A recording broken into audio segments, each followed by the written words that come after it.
It's 5 am. My brain is still in sleep mode, but here I am, heading to Terminal 1D of Delhi Airport to catch my flight that leaves at 6 am. Why? Because I apparently hate myself. And not just any flight.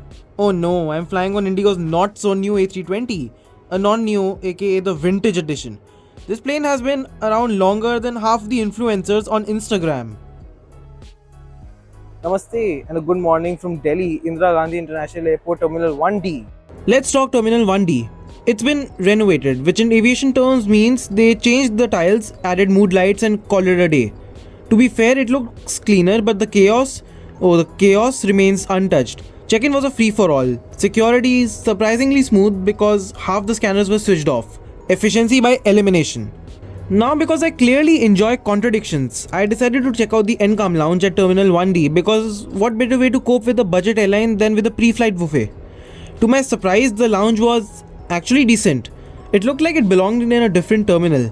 Comfy chairs, calm lighting, and air conditioning that didn't feel like a budget gym trying to save on power. There was food, the kind that looks great at 5:30 am but tastes like regret at 6 am.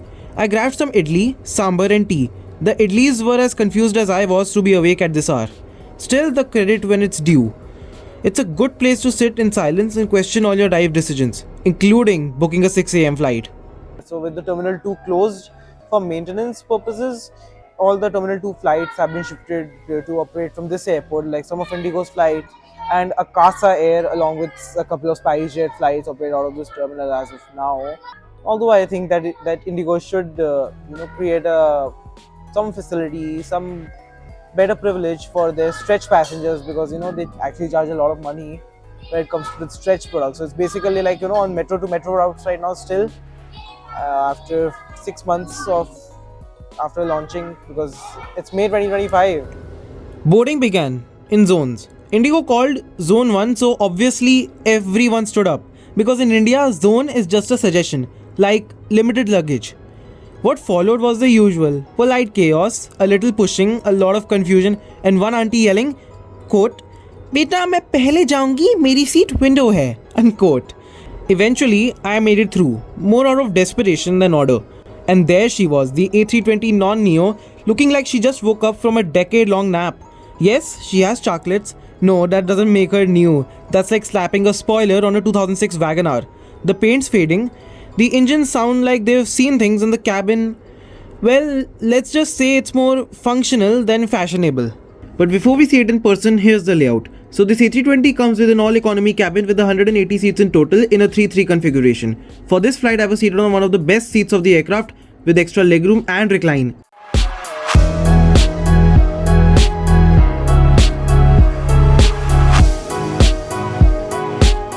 My seat, 13F.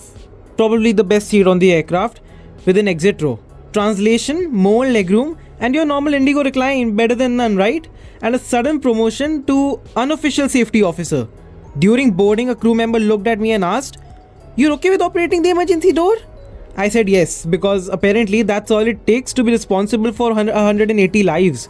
The legroom was nice, but the seat, like sitting on a folded yoga mat glued to a bus bench. Under the seat in front of you. Please take your seats welcome and on keep the board eyes Indigo clear of Airbus departure. A320-200. So this is not a neo, this is a regular A320. One of the few A320 CEOs which Indigo has. I'm on one of them. So it's quite a rare experience for me this time around Indigo. So this time I managed to score the Excel seat, and my first flight. This marks my first journey on an emergency row. This is the best seat you can get on any Indigo A320 airplane. Take off heat. On taking off, initiate oxygen flow. Cover your nose and mouth and breathe long. Ensure your mask is secured before operating possible tasks. A safety information card and a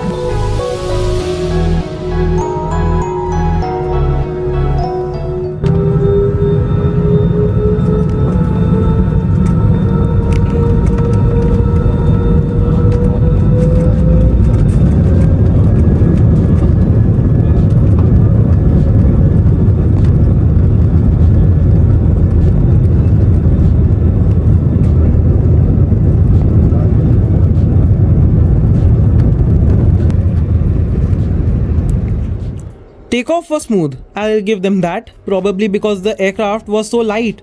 No one trusts the food. The cabin, quiet, too quiet. A little bit of music, no announcements, just the soft humming of tired engines and the occasional snore from 14C.